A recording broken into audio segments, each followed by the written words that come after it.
أعوذ بالله من الشيطان الرجيم.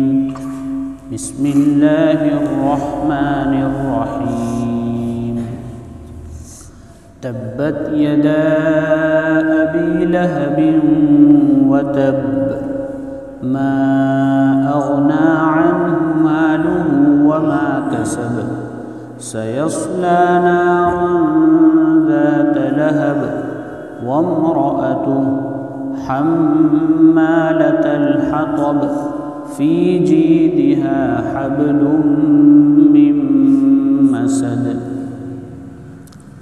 اللہ کے نام سے شروع کرتا ہوں جو بڑا مہربان نہایت ہی رحم والا ہے.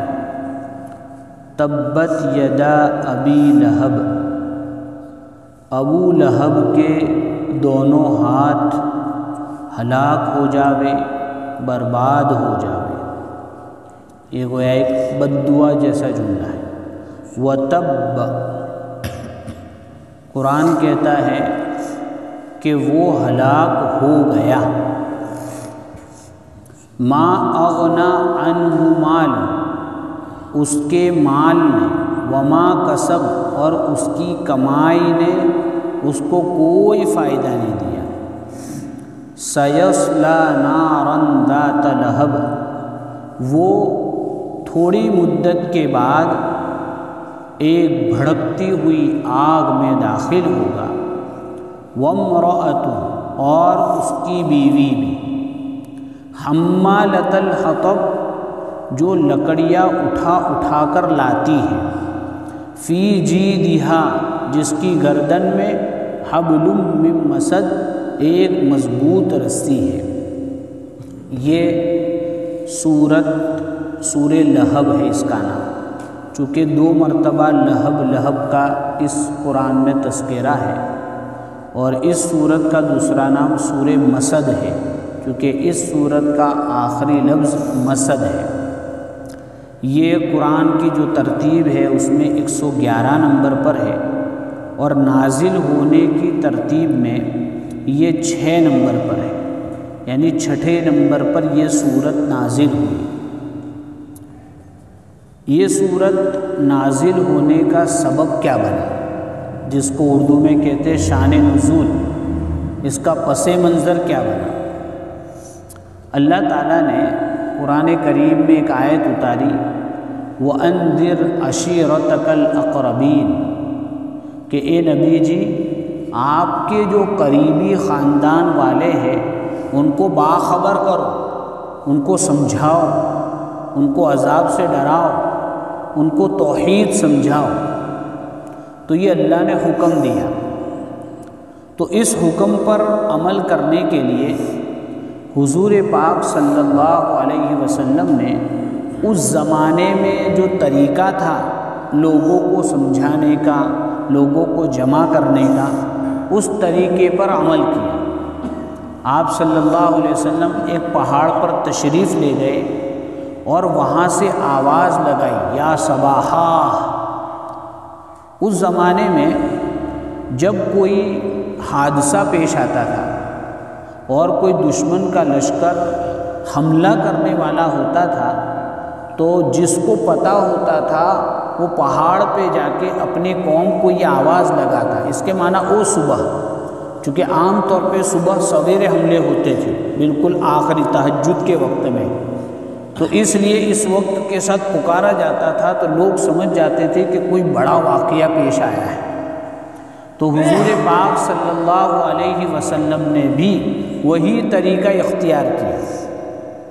تو اس میں ایک سبق ہے کہ جس زمانے میں اسلام کے دشمن اسلام کو ختم کرنے، مٹانے، کمزور کرنے، مسلمانوں کو پریشان کرنے کے لیے جو اسباب اختیار کرتے ہیں، ہمیں بھی وہ اسباب اختیار کرنے چاہیے. مثلا لوگ اپنی باتوں کو پہنچانے کے لیے، اپنی غلط چیزوں کا پریچے و پرچار کرنے کے لیے، انٹروڈکشن کرنے کے لیے میڈیا کا استعمال کرتے ہیں. تو مسلمانوں کو بھی چاہیے کہ اپنے دین اسلام کو پھیلانے کے لیے میڈیا کا استعمال کریں. چینل کا استعمال کرتے چینل استعمال کریں، سوشل میڈیا استعمال کرتے سوشل میڈیا استعمال کریں، اخبار استعمال کرتے اخبار استعمال کیا جائے، جتنی اپنی طاقت ہے ان چیزوں کو استعمال کیا جائے۔ بہرحال تو حضور پاک صلی اللہ علیہ وسلم نے پہلے تو وہاں جا کے قبیلوں کو بلایا، خاندان والوں کو، وہ بنو عبد المطلب، وہ بنو ہاشم، وہ بنو عبد مناف، اس طرح جماعتوں کو بلایا۔ اس کے بعد ایک ایک آدمی کا نام لیا، اے عباس، اے حمزہ کے خاندان، اور اس طرح سارے لوگ جمع ہو گئے۔ پھر حضور پاک صلی اللہ علیہ وسلم نے ان لوگوں کو کہا، چونکہ حضور صلی اللہ علیہ وسلم پہاڑی پر تھے، تو کہا کہ اگر میں تم لوگوں کو کہوں کہ اس پہاڑ کے پیچھے ایک لشکر ہے جو تمہارے اوپر اٹیک کرنے والا ہے، حملہ کرنے والا ہے، تو تم میری بات سچی مانو گے؟ تو جتنے بھی تھے سب خاندانی لوگ، سب نے کہا کہ آپ نے اب تک جھوٹ کہاں بولا ہے، آپ تو سچے ہیں، آپ کی بات مانیں گے۔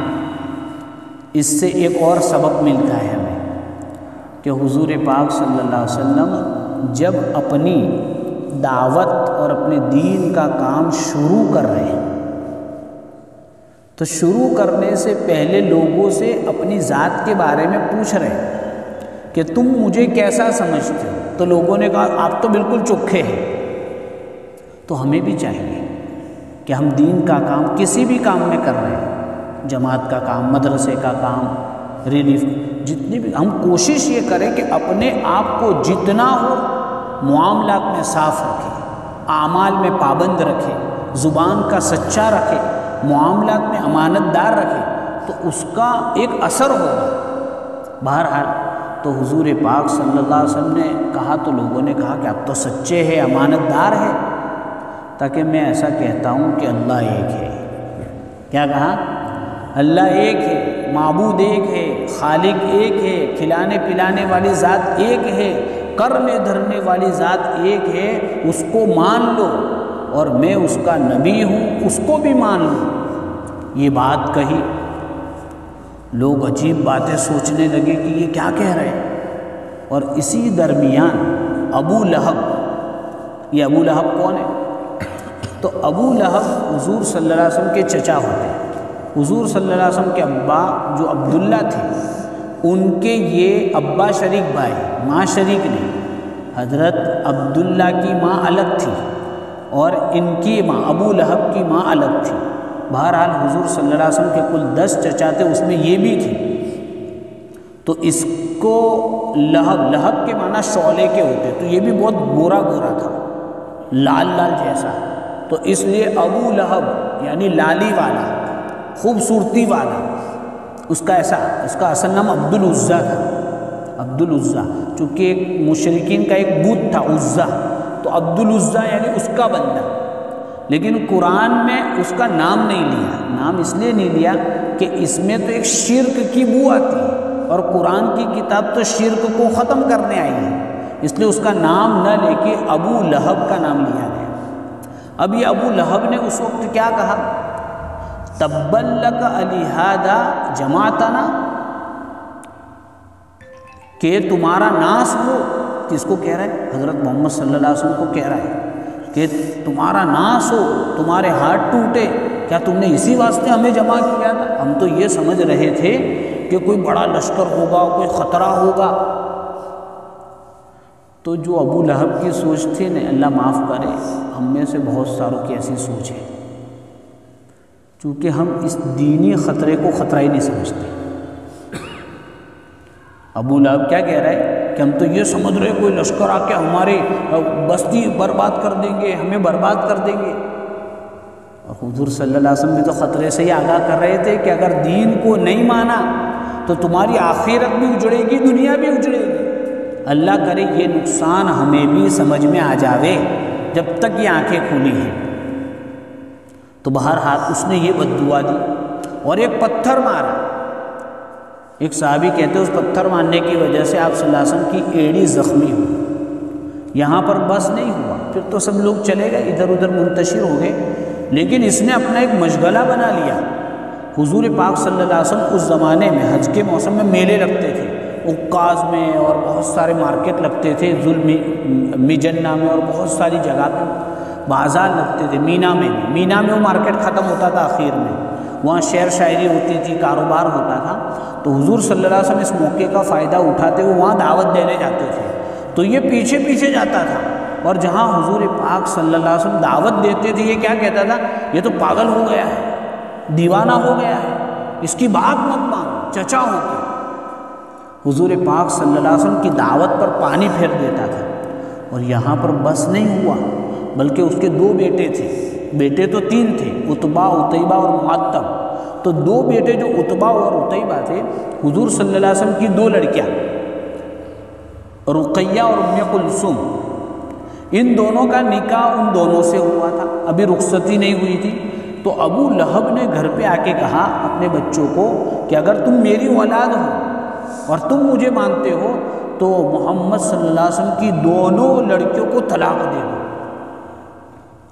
تو جو عتبہ تھا بڑا، اس نے تو طلاق دے دی، لیکن کوئی گستاخی نہیں کی۔ عتیبہ نے طلاق بھی دی، گستاخی بھی کی، اور حضور پاک صلی اللہ علیہ وسلم کے چہرے مبارک پر تھوک کر آیا۔ دین کا کام کرتے تو سننا بھی پڑتا ہے اور جھیلنا بھی پڑتا ہے، کوئی لاڑوے ہے نہیں کہ کھا لینے کے ہیں، اپنے بھی پرائے بن جاتے ہیں، چونکہ سب کو تھوڑا مشکل لگتا ہے۔ تو عتبہ نے تو حضور صلی اللہ علیہ وسلم نے اس کو بد دعا دی کہ اے اللہ تو اپنے کتوں میں سے کسی کتے پر اس کتے کو مسلط کر دے۔ تو اس دن سے وہ اتنا ڈرتا تھا، کہیں بھی جاوے تو اس کے ابا کو کہتا تھا میری سیکیورٹی رکھو، میری سیکیورٹی۔ شام کا سفر ہوا تو شام کے سفر میں وہ بہت ڈر رہا تھا، تو ان کے والد صاحب نے اس کے لیے مطلب ایسا انتظام کیا، اور بعض جگہ آتا ہے کہ ایک شیر نے آواز لگائی زور سے، تو وہ ڈر گیا۔ تو کیا کیا، اس کے لیے انتظام یہ کیا کہ سارا سامان تو اس کو جمع کیا، سارے لوگ ادھر سو گئے اور اس کو اوپر ڈھیر پر تاکہ کوئی کتا آ کے حملہ نہ کرے، آوے تو پہلے ادھر۔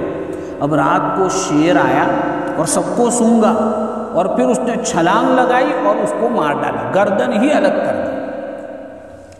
تو دین کا کام کرنے، اللہ کے رسول صلی اللہ علیہ وسلم دین کا کام کرنے آئے تھے، تو ان کو ستایا، تو بہرحال اللہ انتقام لے گا، اللہ کا کام ہوگا تو بدلہ کون لے گا؟ ہم کیا بدلہ لیتے، اللہ بدلہ لے گا۔ تو یہ تھا ابو لہب، اس نے یہ شرارتیں کی۔ تو اللہ تعالیٰ نے، چونکہ اب ہر مسلمان جو اس وقت تھا اس کو یہ جذبہ تھا کہ ہم بھی اس کو کچھ کہیں، تو اللہ نے کہا تم کو کچھ نہیں کہنے کا، میں کہہ دیتا ہوں، اس کو پڑھتے رہنا، قیامت تک اس پر لعنت ہوتی رہے گی۔ تو اللہ تعالیٰ نے یہ آیت اتار دی، تبت یدا ابی لہب وتب، کہ ابو لہب، چونکہ اس نے حضور صلی اللہ علیہ وسلم کو یہی لفظ سے بد دعا دی تھی، تبا لک لہذا جمعتنا، تو اللہ تعالیٰ نے وہی لفظ استعمال کیا کہ وہ نہیں، تو ہلاک ہو، تیرے دونوں ہاتھ ہلاک ہو، یعنی تو برباد ہو۔ اور آگے کہا وتب، عربی زبان کا قاعدہ ہے کہ کوئی چیز مستقبل میں، بھوشیہ میں، فیوچر میں ہونے والی ہے لیکن وہ یقینی ہے، پکی ہے، 100% ہے، تو پھر اس کو پاسٹ اور بھوتکال کے سیگے میں لاتے ہیں، ماضی کے سیگے میں، یعنی وہ چیز ہو گئی۔ تو اللہ تعالیٰ نے کہا کہ اس کو مرنا ہے اور بہت بری طرح مرنا ہے۔ تو جب یہ آیت اتری تو ابو لہب کی جو بیوی تھی، جس کا آگے بھی تذکرہ آ رہا ہے، وہ گالیاں دیتی دیتی حرم میں آئی، چونکہ حضور پاک صلی اللہ علیہ وسلم وہاں تھے، حضرت ابو بکر صدیق رضی اللہ عنہ بھی وہاں تھے۔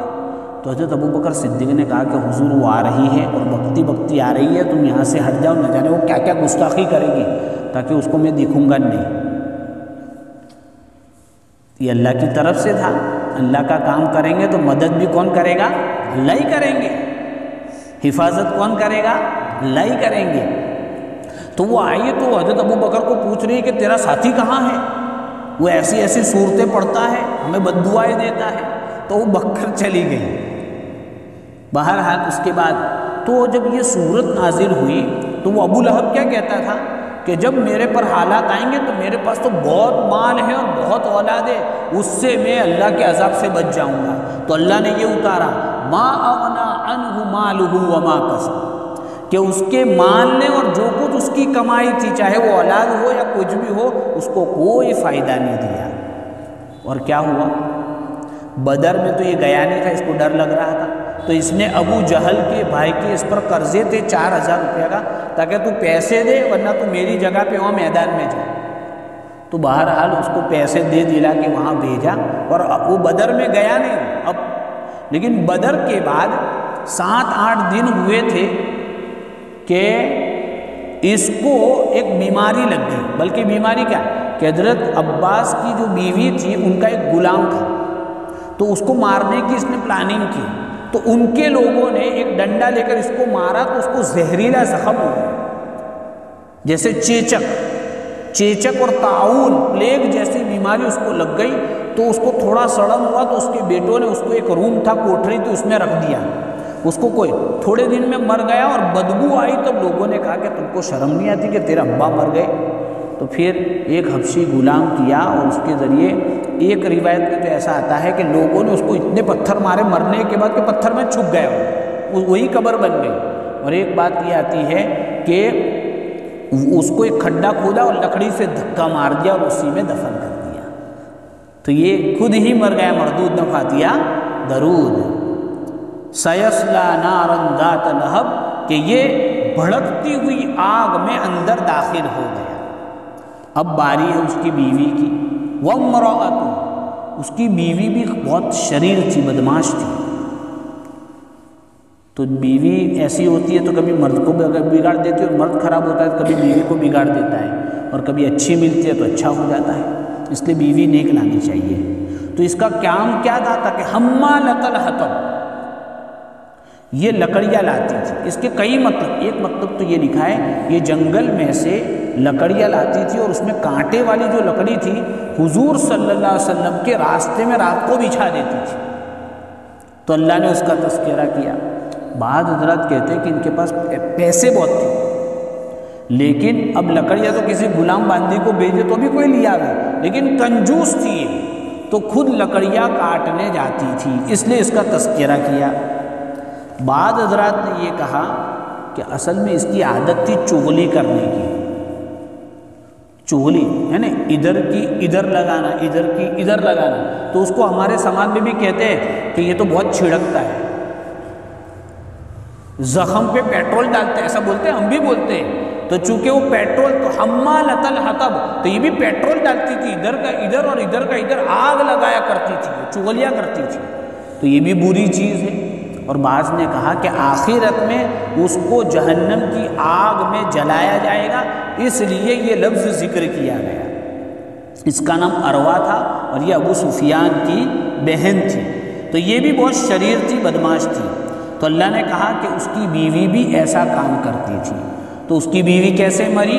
کہ فی جیدہا حبل من مسد، چونکہ لکڑیوں کو جو باندھ کے لاتے ہیں تو اس میں رسیوں، کتھے کی رسی اپنے لوگ ہوتے، وہاں اس زمانے میں کھجور کی چھال کی رسی بناتے تھے، ادھر کھجور بہت پکتا ہے۔ تو ایک دن آ رہی تھی، بہت تھکی ہوئی تھی، تو وہ گٹھری تھی سر پہ، اس کو لے کے آڑی پڑی، تو ہوا کیا کہ وہ گٹھری کا جو رستہ تھا وہ گلے میں لگ گیا، اور گٹھری لٹک گئی تو پھندج بن گیا اس کا، فی جیدہا حبل من مسد۔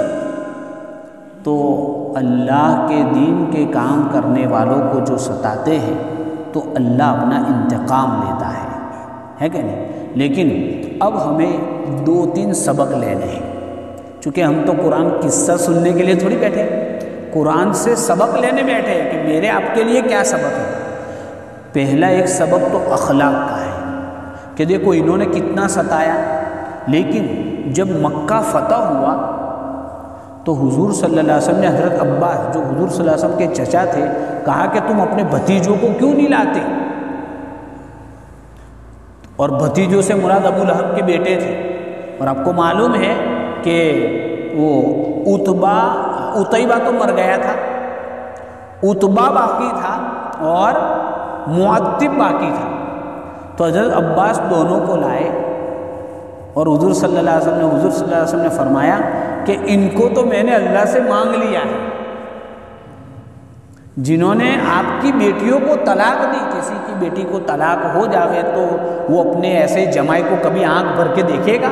جہاں دیکھے گا وہاں گالیاں دے گا۔ مارنے کی پلاننگ کرے گا کہ میری بیٹی کی زندگی خراب کی.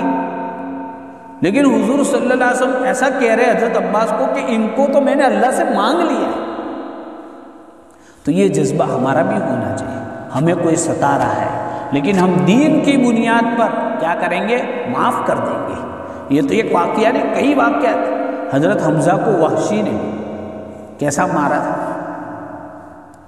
کل ہی سبق میں آیا کہ ایک نیزہ وحشی نے لیا اور یہ جو پیشاب کی جگہ کے نیچے کا حصہ ہے وہاں نشانہ لگا کے مارا تو وہ نیزہ پیچھے سے نکل گیا پورا آر پار، اور پھر بعد میں کلیجہ چیر کر اس کو کلیجے کو کھایا گیا، چبایا گیا، ناک کان سب کاٹ دیے گئے، ایسی بری طرح ان کو شہید کیا گیا. لیکن جب مکہ فتح ہوا، طائف فتح ہوا، وہ طائف بھاگ گئے تھے تو طائف والوں نے کہا تم قاصد بن کے جاؤ. قاصد بن کے وہ آئے تو حضور صلی اللہ علیہ وسلم نے کہا تم وحشی ہو؟ تاکہ میں وحشی ہوں، تاکہ تم نے میرے چچا کو کیا. تو کہا ہاں میرے سے ایسا ہو گیا. تو حضور صلی اللہ علیہ وسلم کہ اگر تم سے ہو سکے تو اپنا چہرہ تھوڑا میرے سے دور رکھا کرو کہ مجھے چچا یاد آ جاتا. اتنا ہی کہا، ہو سکے تو، حکم نہیں دیا. تو پھر وہ آپ کی پوری زندگی وہ طائف میں رہے. تو حضور صلی اللہ علیہ وسلم نے اپنے ایسے ایسے دشمنوں کو معاف کیا. تو ہمارے لیے سبق ہے کہ دشمن کو کیا کرنے کا. دوسرا سبق یہ ہے ما اغنا عنہ مالہ وما کسب. ابو لہب نے کیا کہا؟